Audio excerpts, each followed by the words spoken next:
Estamos aqui com a paz do Senhor. E faço questão porque nós estamos sendo seguidos na Alemanha, em outros países também.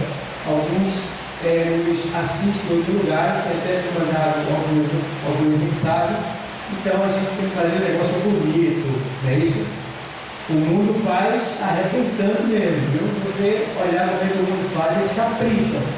E nós somos muito mais do que aqueles que estão no mundo. Porque temos o Deus que nos dá sabedoria. Por isso temos que fazer tudo da melhor maneira possível, com tudo que a gente tiver. Então, se vai filmar, filma bonito. Se vai cantar, canta bonito. Se vai orar, ora bonito. Tudo que você fizer, faça bonito, faça bem feito, porque você vai ter um retorno excelente. Um retorno excelente. 15:25, o texto diz assim: então chegou ela e adorou, dizendo: Senhor, socorre-me. Vamos repetir esse texto? Eu leio e não repete. Bem alto, tá? Bem alto. Então, eu leio e não repete.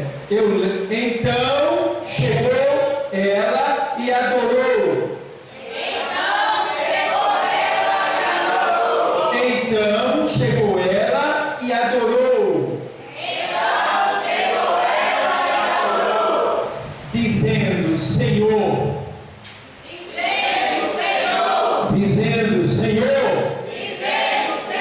socorre-me, socorre-me. Amém. Que Deus abençoe. Poder sentar. Obrigado a Deus. Pedido de socorro. Eu aprendi uma coisa. Na etimologia teológica, fica bem clara uma coisa: que quando se lê a palavra, aquilo não foge da realidade. Se já não aconteceu, está acontecendo.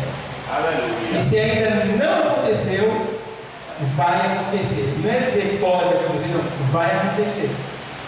Então a gente tem que se aproveitar da palavra e procurar de certa forma, se encaixar, se proteger, se defender, procurar agir segundo a palavra, para que a gente possa, de certa forma, estar de acordo com aquilo que Deus quer de cada um de nós.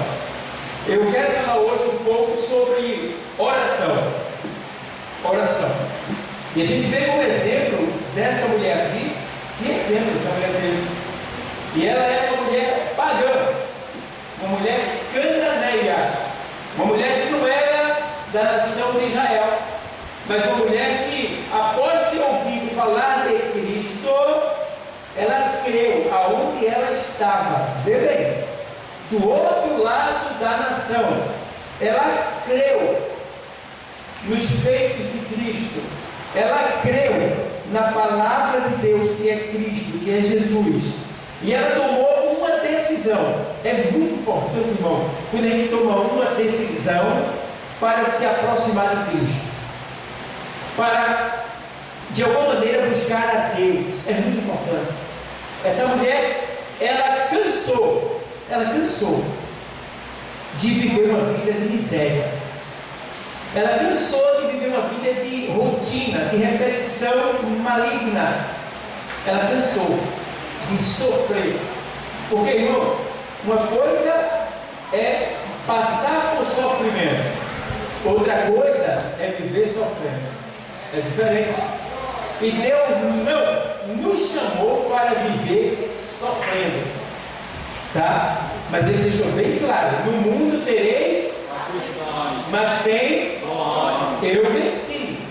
Então, se Ele venceu, nós também venceremos. Por quê? Porque Ele vai nos dar as coordenadas, Ele vai nos dar as diretrizes, Ele vai nos instruir segundo aquilo que Ele viveu aqui na terra, para que a gente também vença o impossível, para que a gente também alcance o objetivo tão desejado. Então, vê bem, a gente sabe que a oração é algo essencial para a nossa vida. A gente sabe que a oração, o que é oração? A oração, ela é ligação do homem, do ser humano, para com Deus. A oração é o elo de ligação do homem para com Deus.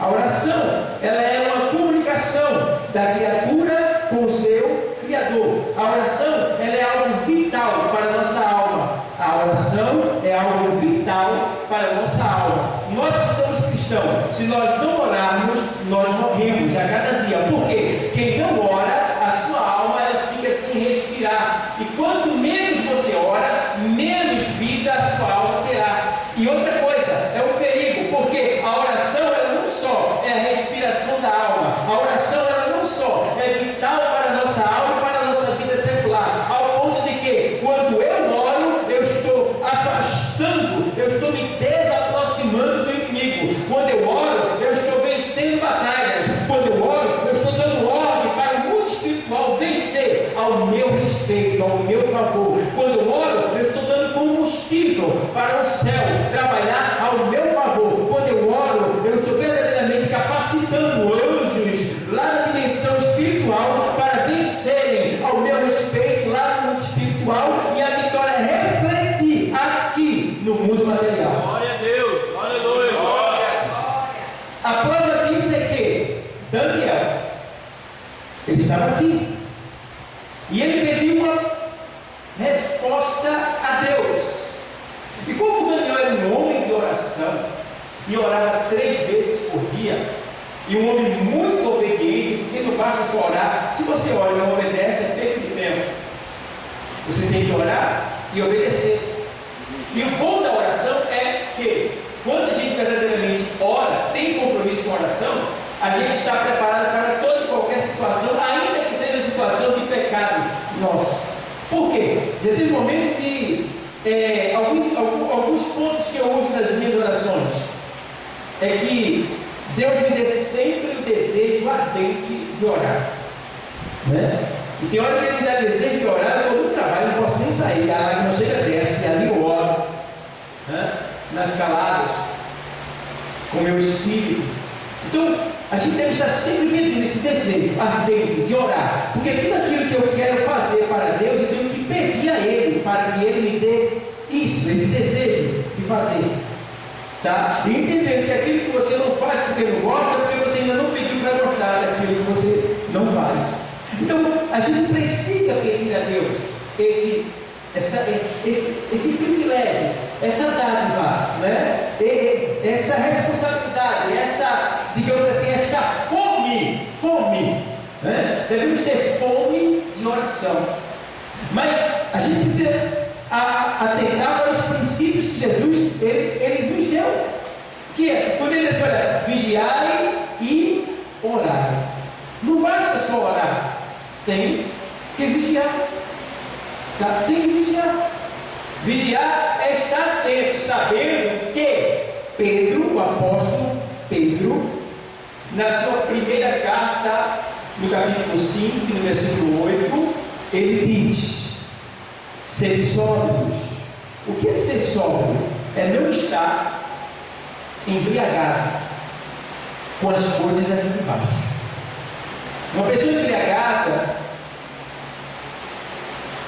uma pessoa de Deus embriagada, ela não se firma em nada na casa de Deus. Não adianta, não se firma. Porque como é que o bêbado anda? Ele se firma? Bota ele no trilho para ver se ele consegue ir, né?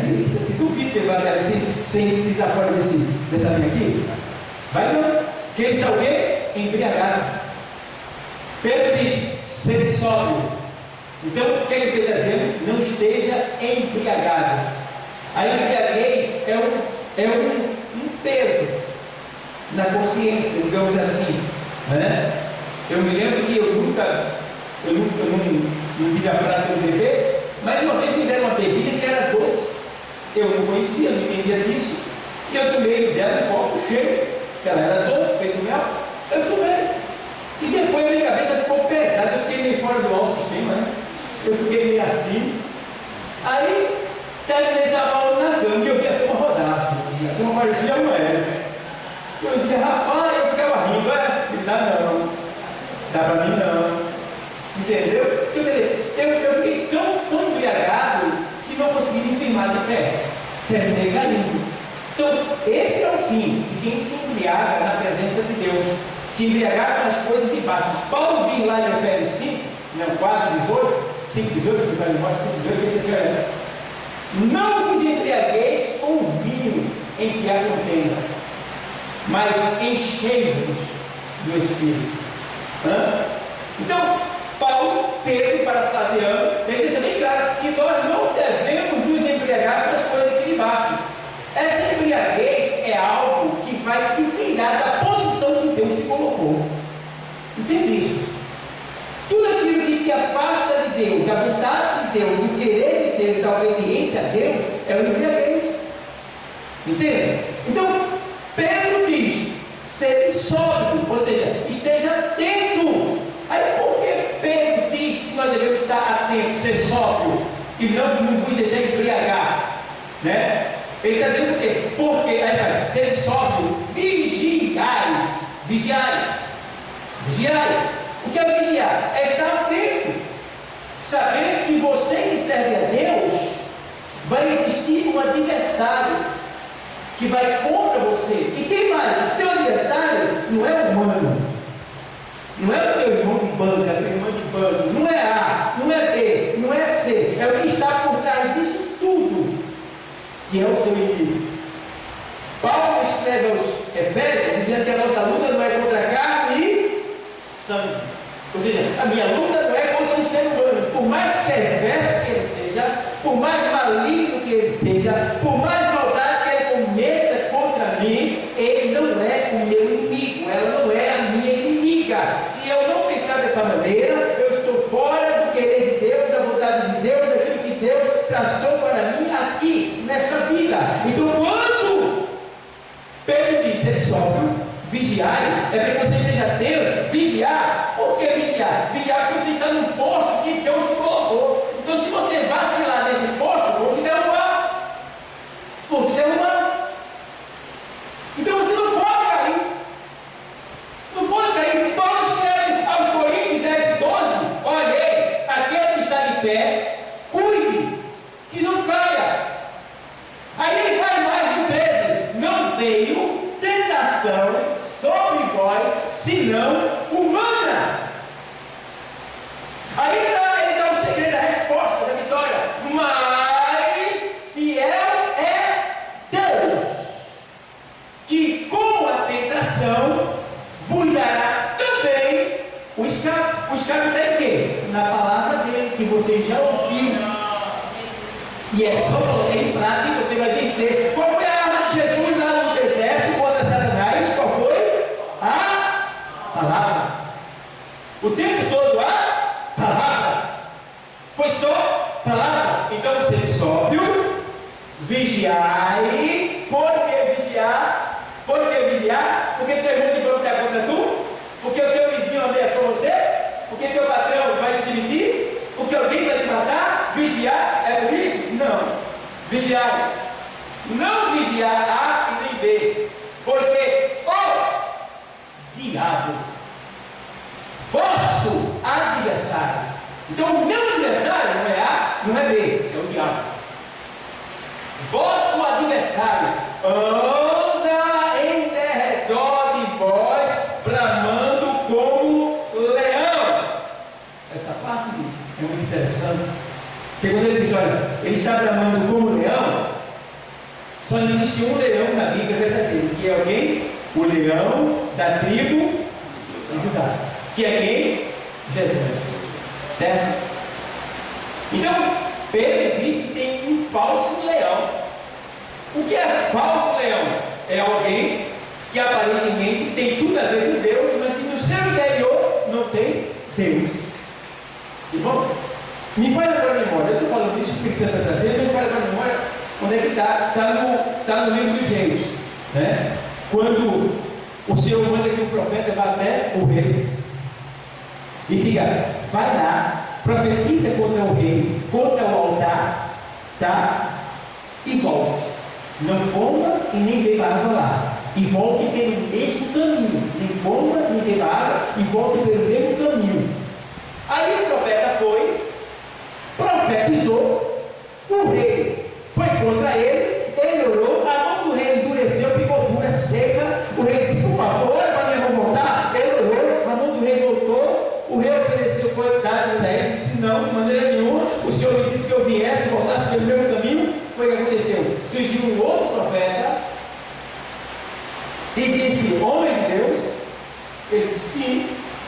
Deus falou comigo e disse que tu viesse e comesse pão e bebesse comigo na minha casa. Aí o povo vai e vai. E senta na mesa com o profeta. Tudo bem. E senta na mesa com o profeta. E quando ele está comendo pão e bebendo, aí Deus toma o mesmo profeta e diz: assim como eu te disse, para que não bebesse nem comesse nesse lugar e voltasse para ele no caminho, assim vai acontecer contigo, tu morrerás. O mesmo profeta, ó. Aí, o que acontece? Ele se levanta, abalta o jumento e vai embora. Quando ele vai embora, surge um leão e pum, mata ele. Deu para entender? O falso leão. Entendeu? Então, quer dizer, o que acontece? Quando a gente sai do que? Da vontade de Deus, a gente está exposto a um ataque do falso leão, que é quem? O diabo. Porque o diabo, vosso adversário, anda em território e vai bramando como leão. Então você tem que estar atento. Tem que estar atento. Por quê? A qualquer momento você vai ser atacado. Então, se você estiver na obediência ao Senhor, você estiver se você estiver na obediência ao Senhor, então com certeza, irmão, nada disso vai te tocar, vai te atingir. Então precisamos estar atentos, ser sóbrios, vigiai, porque o diabo, vosso adversário, anda em derredor de vós, bramando como leão, procurando o quê? A quem possa tragar. Ele está procurando. Então vê bem, o diabo, ele não pode tocar nem em mim e nem em você, a não ser que eu entre no terreno dele. O que está no terreno dele? É eu fazer o que agrada a ele, é eu usar as ferramentas dele. Eu tenho que estar atento. Quais são as ferramentas do diabo?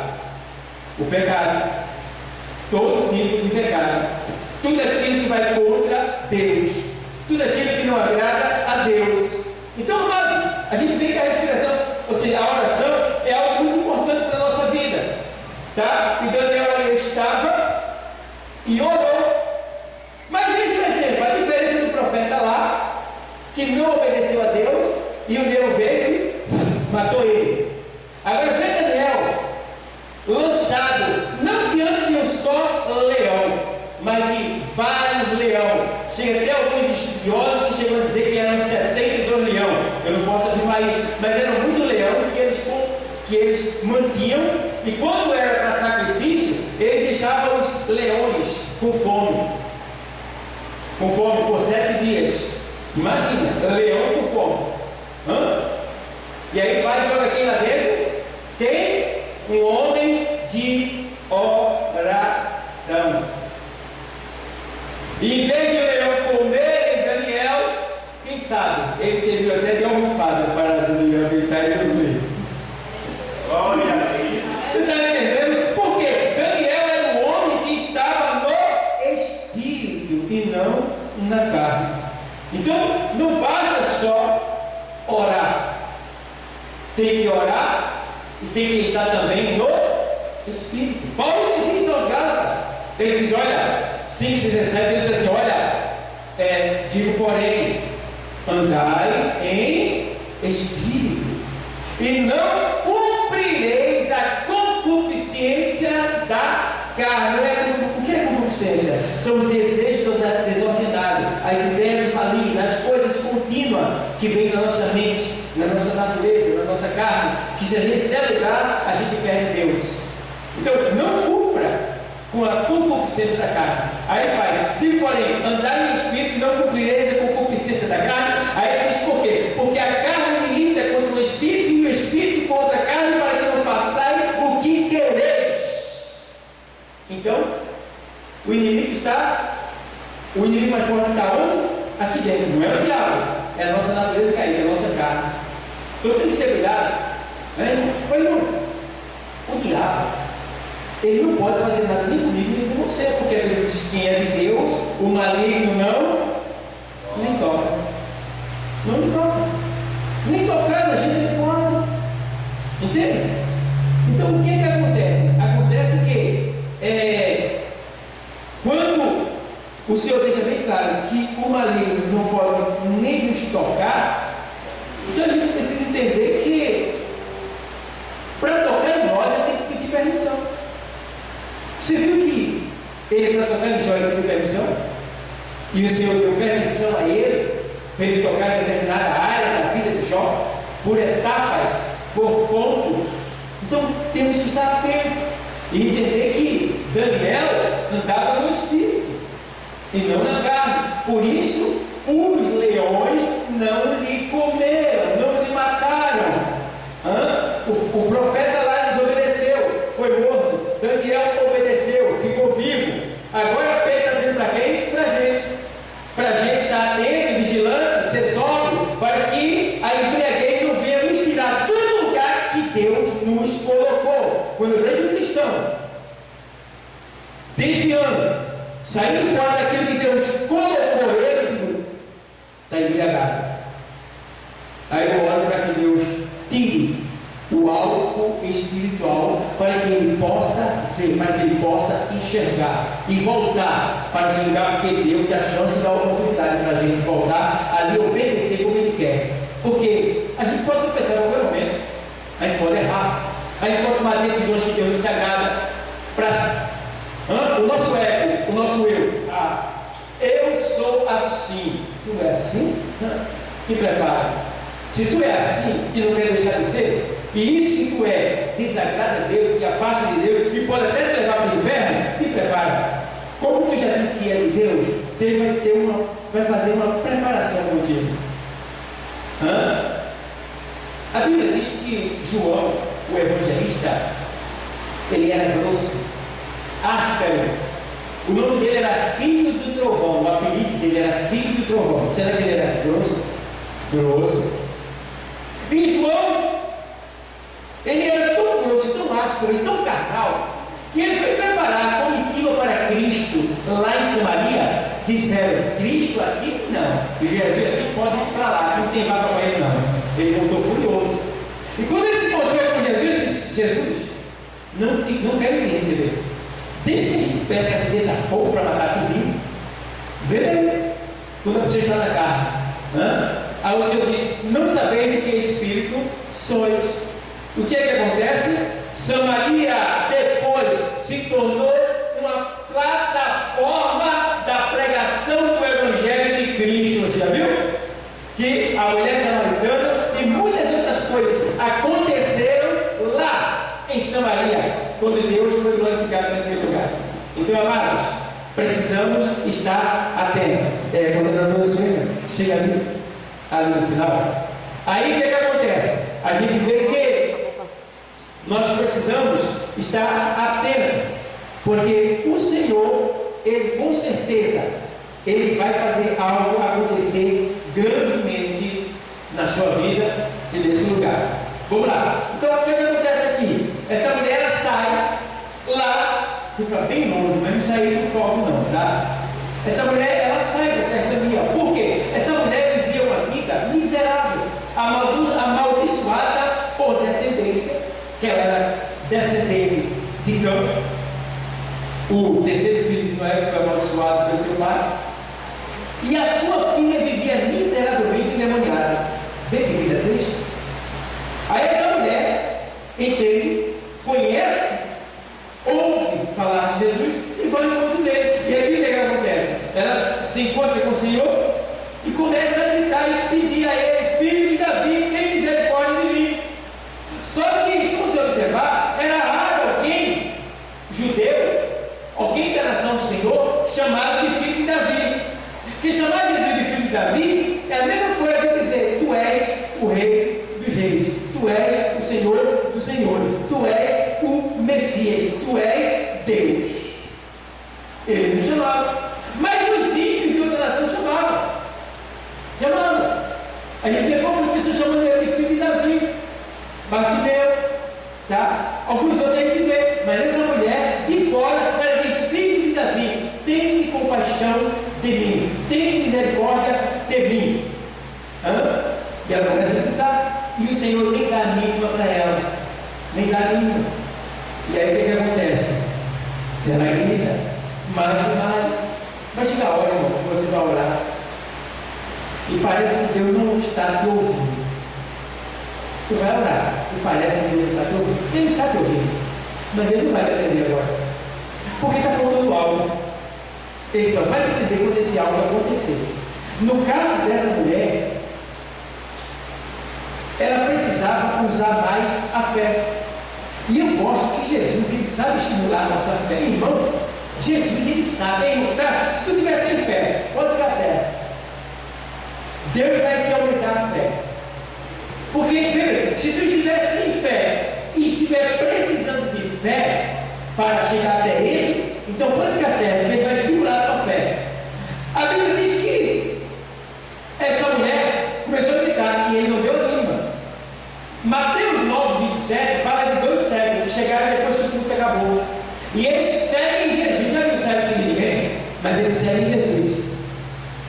E eles seguem Jesus dizendo: Jesus, tem compaixão de nós. Jesus, tem compaixão de nós. Jesus, tem compaixão de nós. E eles vão andando. Jesus lá na frente não olha nem para eles. 2 cegos gritando. Imagina. Dá para dizer que Jesus é ruim, né? É mau. 2 cegos, rapaz. Naqueles caminhos acidentados, pedregosos. Imagina. Mas eles estavam seguindo a Jesus. Ou seja, eles já estavam vendo. E nem estavam vendo que estavam vendo. Deu para entender alguma coisa? Eles já estavam enxergando, mas não estavam vendo isso. Por quê? Eles estavam seguindo Jesus. Jesus disse assim em João 8,12: quem me segue não andará em trevas, mas terá a luz do mundo. Aí, ó, Jesus vai, irmão, chega em casa, entra, fecha a porta e fica lá dentro. Os cegos chegaram na casa dele. E aí, ó, Jesus, tem compaixão de nós, Jesus! Não dá para ficar com a porta fechada, mas vai descer lá fora, né? Jesus vai lá, abre a porta, eles estão na porta, Jesus olha para eles, eles se calam diante do Senhor, e o Senhor diz: vocês creem que eu possa fazer isso que vocês querem? Os cegos disseram: cremos. Vê bem. Primeiro ponto para receber a bênção: vi aonde Jesus está. Segundo ponto: segui Ele, sempre pedindo misericórdia e compaixão. Terceiro ponto: bater na porta. Insistir. Porque você pode não estar vendo Ele, mas você sabe onde Ele está. Então bate na porta. Bater na porta. Quarto ponto: Jesus abre a porta quando você bate muito, porque a Bíblia diz: batei e abre-se vos abre. Aí abriu-se a porta. Quando abre-se a porta, o que a pessoa faz? Ele poderia já vir curando, né? Não. O Senhor disse: vocês creem? Rapaz, depois de uma andada dessa, uma gritaria dessa, chegar na casa do Senhor, Jesus ainda pergunta se a pessoa crê. O que ele está fazendo aí? Ele está estimulando a você ter uma fé mais assim, mais daquela íntima, né? Uma fé mais profunda, uma fé mais, né? Digamos assim, gigantesca. Vocês creem? E aí, eles disseram: cremos. Pensa que o Senhor na hora, o Senhor vai estimular mais ainda. Jesus vai ver se verdadeiramente eles creem. Vocês creem? Cremos. Então, seja-vos feito conforme a vossa fé. Pronto. Lindo. Jesus poderia dizer: vocês creem? Estão curados? Não. Vocês creem?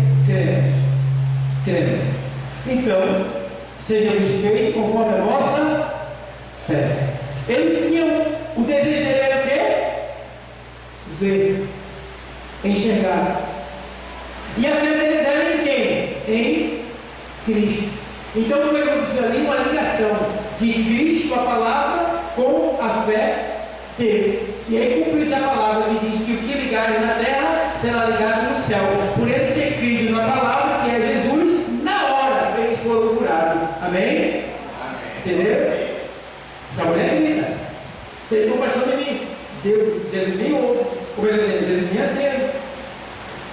Mas aí o discípulo vai lá e diz: Senhor, despede ela, Senhor. Essa mulher, já esqueci que a mulher que atrás de 13 homens, uma mulher gritando, se despedaçando lá. É feio o negócio. Daqui a pouco a mulher daqueles homens ali. Será que não foi nada com ela? Quando o discípulo fala com ele, ele vai para trás. Eu não fui enviado, como diria assim, para ela. Se não, eu fui enviado às ovelhas perdidas da casa de Israel. Ou seja, eu vim pregar para o meu povo de Deus. Aí ela escuta de lá. Ela escuta. Quando ela escuta, o que acontece quando ela escuta? Quando ela escuta, aí ele faz sim, Senhor. Aí ele fala assim: não é lícito tirar o pão dos filhos e dar aos cachorrinhos. Não é lícito tirar o pão dos filhos e dar ao cachorrinho. Ou seja, não é certo eu pegar o pão. Quem é o pão? Jesus. Eu sou o pão da vida. E tirar o pão dos filhos. Quem é os filhos? Israel. Quem é o pão? Jesus. E quem é os cachorrinhos? As outras nações. Aí a mulher escuta. Aí ela faz: Senhor, eu sei, Senhor, que eu sou um cachorrinho. Por que o Senhor chama ela de cachorrinho? Porque existiam sacrifícios pagãos que eles faziam lá, e eles sacrificavam as carnes lá, os animais, e o resto ficava e jogava embaixo da mesa. E os necessitados somente pegavam aquela comida, como se fosse um cachorro. E aí o Senhor diz assim: olha, não é isso, tirar o pão de filho e dar aos cachorrinhos. Ela fala: tem nada não. Tem nada não. Foi o Senhor que falou? Eu sou um cachorro mesmo. Eu sou um cachorro mesmo. Irmão, tem gente que qualquer coisa que vou embora da igreja. Me humilhou, foi? Estou fora. Falou isso de mim? Estou fora. Essa mulher foi chamada de cachorra. Essa mulher foi chamada de cachorro pelo próprio Jesus, nosso mestre. E aí? Está entendendo? E ela faz nada não. Mas os cachorrinhos comem da migalha que cai da mesa do seu Senhor. Quando ela é humilhada, de certa forma, ela é provada a fé dela, e ela reconhece que ela é aquilo que o Senhor falou, e ela diz: sim, Senhor, eu sou, não tem problema não. Mas eu só quero as migalhas. Ele é um pão. Quando você pede por vocês torrado, não quer que eu esteja assim, né? Ela diz: não, eu só quero aquelas migalhas que caem. Isso é pequeno, minha filha está lá do outro lado. Aí ele faz: ô mulher, grande é a tua fé. Grande é a tua fé, mulher. Vai, assim que seja feito como tu desejas. Irmão, naquela mesma hora, parecia uma conexão de internet. Não sei. Quando ele deu uma palavra aqui, a filha dela lá, miseravelmente endemoniada, quebrando tudo, pegando faca, ameaçando, bebendo o próprio sangue, rasgando a roupa, na mesma hora.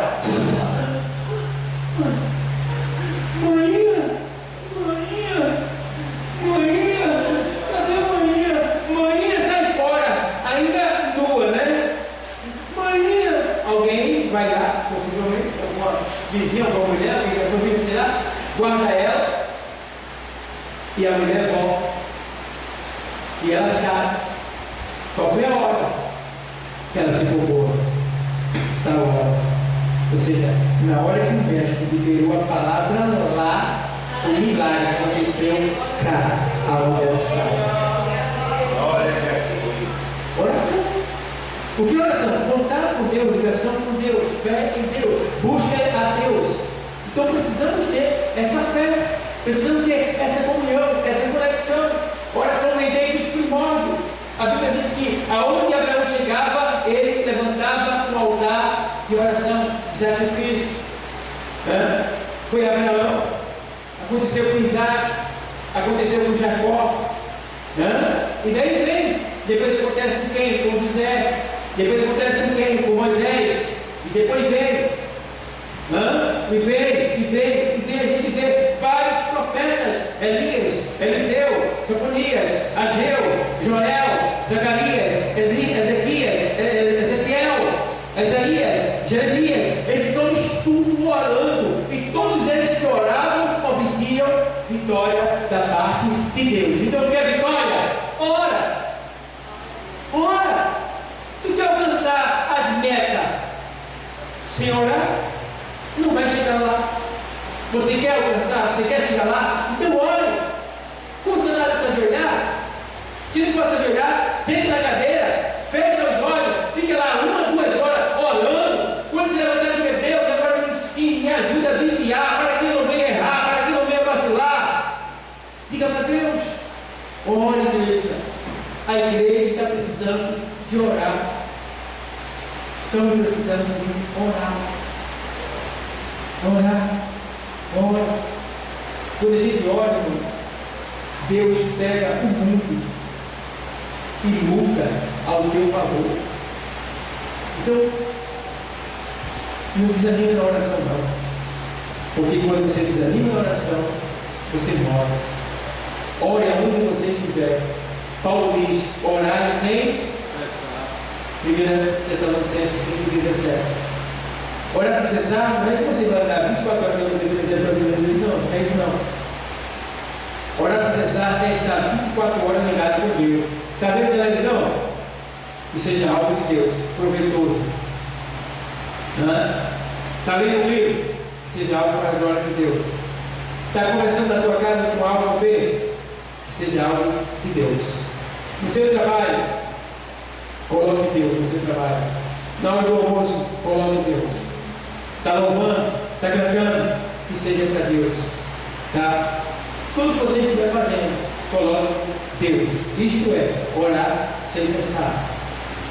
Mas a gente relaxa. Principalmente quando falta construir hoje em casa. Está tudo bem. Tem roupa para vestir em casa para morar, que ficou para comer. Glória a Deus, por dia aí, está tudo bem, meu irmão. Mas Deus tem o melhor para você. Não aproveitou que ganha. Deus tem muito mais do que isso para você. E ele prometeu que deu.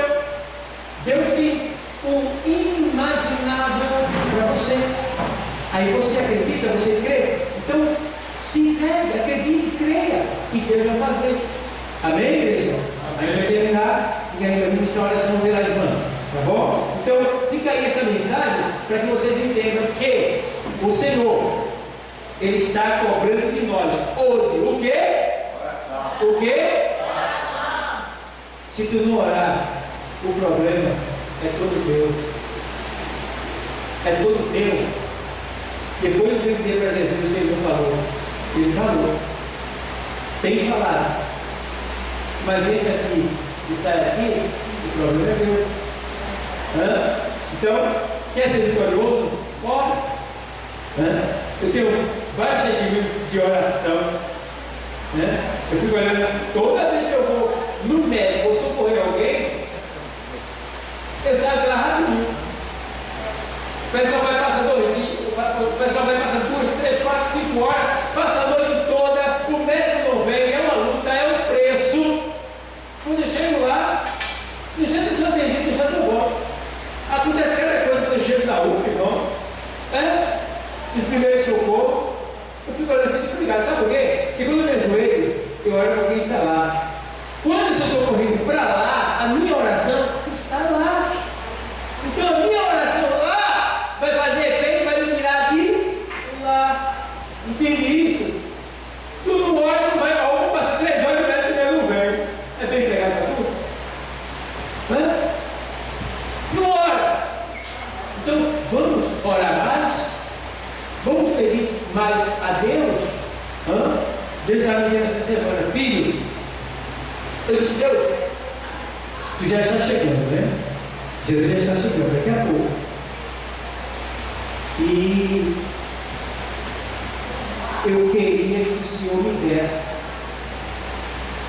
o Espírito que o Senhor vai dar a Israel no final da grande tribulação. Que Espírito é isso? Espírito de arrependimento. Sabe o que a igreja está precisando desse Espírito? Sabia? A gente não vê mais arrependimento de crente, não, irmão. O ímpio está se arrependendo e aceitando Jesus. Mas os crentes não estão se arrependendo mais. Faz as coisas e fica por isso mesmo.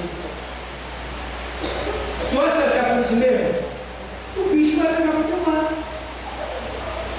E ele está voltando, tu vai ficar. Porque ele está em um lugar que Deus colocou. Então, que o Senhor se compadeça de nós e nos dê o espírito de arrependimento. Porque, irmão, quando eu me arrependo, eu fico com vergonha daquilo que eu fiz. E todo arrependimento traz uma mudança de atitude. Quando eu me arrependo, eu mudo de atitude. Então eu preciso, Deus, me dá. Deus, me dá. Deus, eu quero. Deus, me dê. Deus, eu quero um espírito de arrependimento, para que eu nunca fique endurecido quando eu errar. Pede isso, irmão. E quando tu errar, cai do Senhor. Espiritual.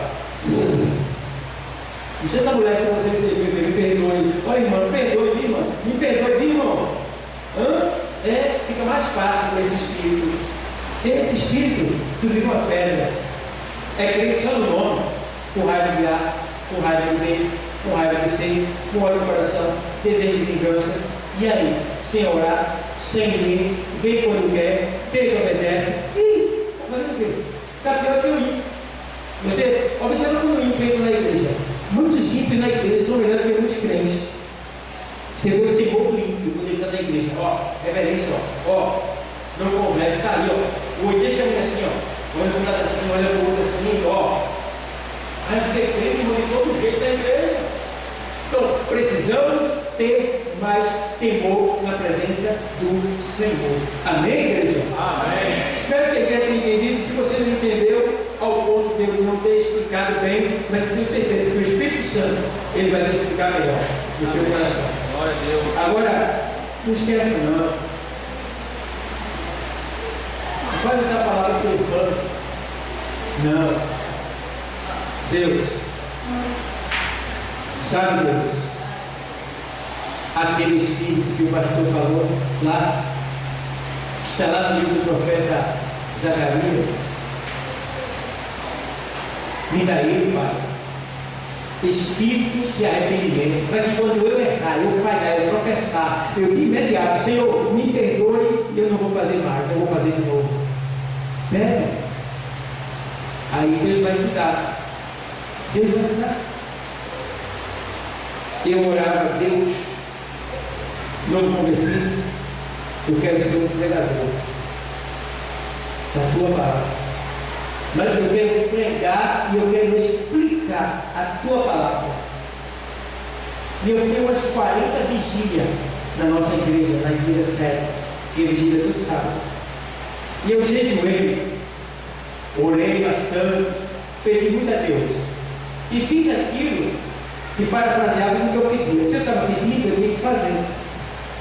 Então, já que eu quero ser um pregador, eu tenho que fazer o quê? Ler a palavra. E após ler, evangelizar, levar aquilo que eu leio para aqueles que estão precisando. E aí foi. Aí eu não sou um pregador, mas estou começando a chegar lá. Eu já estou começando. Né? Então, o que é que você quer? Para glorificar a Deus, né? Então peça que Ele vai te dar. E nem te preocupe, o que tu precisar, Ele vai suprir a necessidade. Se preocupe com o reino de Deus. Busque o reino de Deus e as demais coisas que serão acrescentadas. Invista no reino de Deus. Invista. Sabe por que é que muitos crentes eles continuam pobres financeiramente dentro da igreja? Na aula, estava mandando o Flávio assistir a aula lá, a gente está ensinando disciplina, ou seja, mordomia cristã. Mordomia cristã. E a gente deu o código da riqueza. Né? Princípios de riqueza. Eu dei aula de vídeo, aula motivacional e a aula do quadro. Está lá na aula 54. Assiste lá a aula 54 para tu ver. E toda a aula da mordomia cristã. Assiste lá. Os judeus. Ei, Silvio. Os homens mais ricos. Eu estou acrescentando, estou sendo um pouco da pregação. Os homens mais ricos da terra são judeus. São judeus. Agora, o segredo do judeu. Qual é o segredo do judeu ser rico? Primeiro ponto é a promessa. E segundo ponto é a obediência deles aos princípios de Deus. Vou te explicar o princípio qual é. Você sabe quanto dízimo o judeu dá? Quem sabe aqui? Só quem assistiu a aula. Osana não vai, não quero explicar na aula. Quanto dízimo o judeu dá? O judeu dá 5 dízimos. A gente, às vezes, dá um, fala assim, Senhor, ainda rouba o Senhor. O judeu deu 5 e a gente, muitos de nós somos ladrões, Senhor, roubando o Senhor no dízimo e nas ofertas. E temos, e não damos porque queremos. Aí, quer ficar rico? Quer ser? Palavra triste do elevador, não vai ficar não. Vai não. Vai continuar nisso. Só o necessário, somente. Agora quer prosperar? Sabe por que ele deu 5 dízimos? Porque eram 5 ofertas destinadas a Deus. 5 tipos de adoração, de ofertas a Deus. Tá? E além de dar o dízimo, 5 tipos de dízimo, ele mantém as sinagogas e a igreja e ajuda os necessitados à parte. Só para você ter uma ideia. A Bíblia diz que Deus, Ele é aquele que dá semente ao que semeia. O que é semente? O que você investe na obra. Ele tem dinheiro, investir na obra, acabou o dinheiro. E aí? Está voltando. Ó, está precisando. Então ele vai ver o quê? Isso é o segredo, meu irmão. Tu vai motivar? Eu estou falando quem está aqui e quem está ali nos assistindo. Dá o dinheiro amarrado, se puder dar uma linha. Está ali na sala, quando o irmão virar sua sala, ele. Tu sabe? Virar de volta. Não é assim mesmo? Irmão, quer prosperar? Contribui para a casa do Senhor. Não rouba o Senhor, não. Quem vai perder não é Deus, não. É tu. Quem quer lhe dar mais? Mas tu não está querendo? Por que tu não está querendo? Porque tu está segurando o que Ele te deu. E Deus não te pede o que Ele não te deu. Ele sempre pede depois de te dar. Ele sempre pede depois que Ele te dá. Ele não vai te pedir se Ele não te deu. Ele não tem direito nenhum sobre você se Ele não te deu. Agora, quando Ele dá, Ele diz: devolva minha parte. Ajuda meu reino. E se voltar, eu dou mais. Irmão? Eu dei essa aula que esse ano a gente está mais profundo. E essas aulas de modo que você está vendo lá, quando eu saí dessa aula, eu saí no final do ano, eu quero estar com eu quero que a minha vida mude em relação financeira. Eu vou dar melhor. Vou investir para no final do ano alguma coisa vai acontecer a mais. Eu vou estar com mais condição financeira. Estou orando a Deus. Aí o que aconteceu?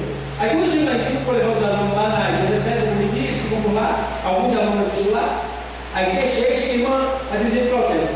Pastor, 2.800 do teto, está faltando o teto do DBC, e eu só consegui ter 2 pessoas. Aí eu pensei no seu, eu digo, quanto era? R$100 de igreja, deixa comigo. Bom, na hora eu peguei. Porque eu saí da aula querendo investir no reino. Quando eu cheguei lá, eu logo derrubou para baixo que eu tinha investido. Aí mandou ela. Aí eu entreguei, era tudo pronto, para colocar o fogo. E cada pessoa que está debaixo do fogo, ouvindo a palavra, eu estou ganhando.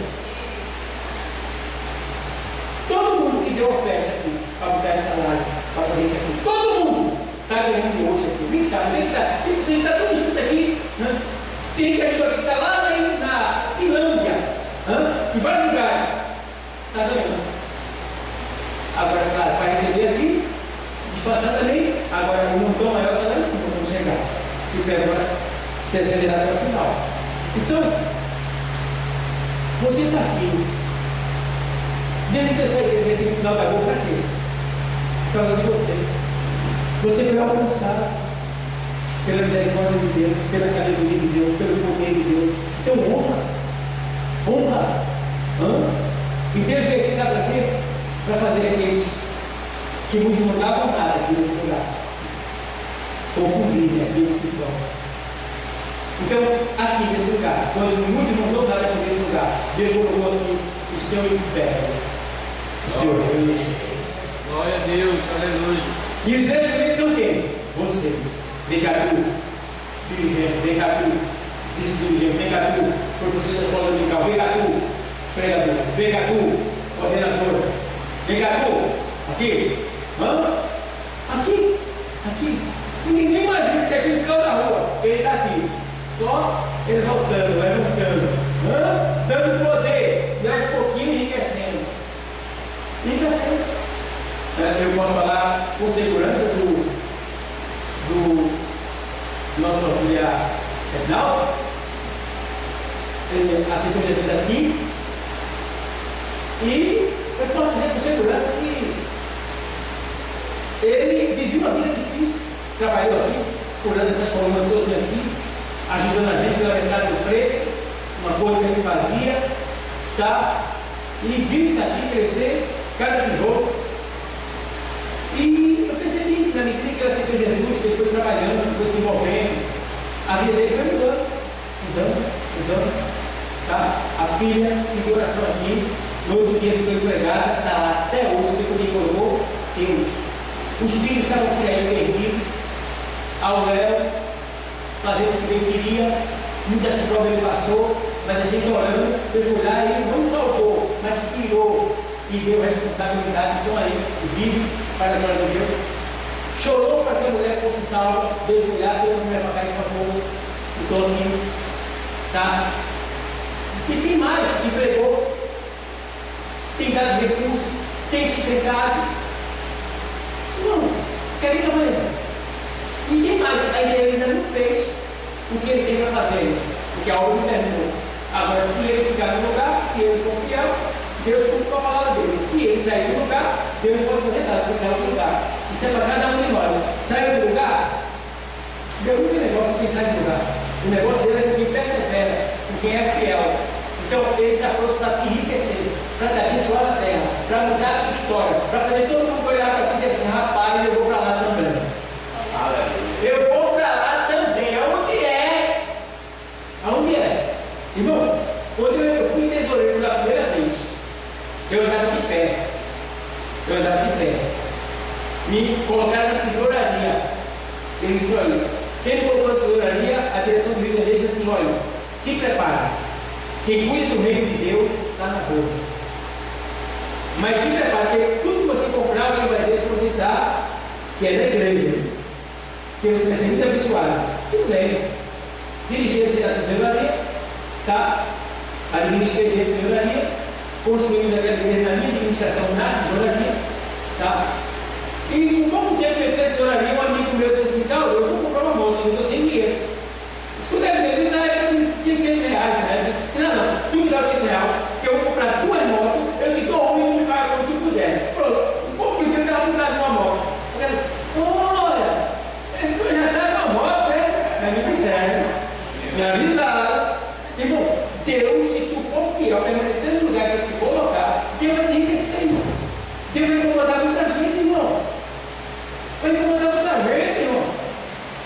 Irmão, é muito lindo, esse Deus é muito maravilhoso. Eu só sinto muito pelas pessoas que não são fiel a Ele. Porque, irmão, uma coisa é você errar, outra coisa é você aceitar o erro como certo. É, sim, uma coisa é tu errar, e outra coisa é tu aceitar o erro como certo. Está errado, está errado. Não tem como. É para o bem de Deus? Não, é para o teu bem. É para você não se perder. É porque Ele te ama. É porque Ele quer te livrar da condenação do inferno. É por isso que Ele está te exaltando na terra. Então honra a honra de Deus na tua vida. Honre Deus e você será honrado por Ele. Se alguém me serve, siga-me, e onde eu estiver, diz o Senhor, ali estará também o meu servo. E se alguém me servir, meu Pai o honrará. Glória a Deus. João 12:26. Quer ser honrado? Honre o Senhor. Honre. E você vai ver o que é o primeiro lugar na terra. Você vai sentir o rosto do prazer, da alegria, da honra que Deus dá a cada um de nós. Amém, igreja? Amém. Que Deus tenha misericórdia de nós, nos ajude, nos mantenha de pé na sua casa.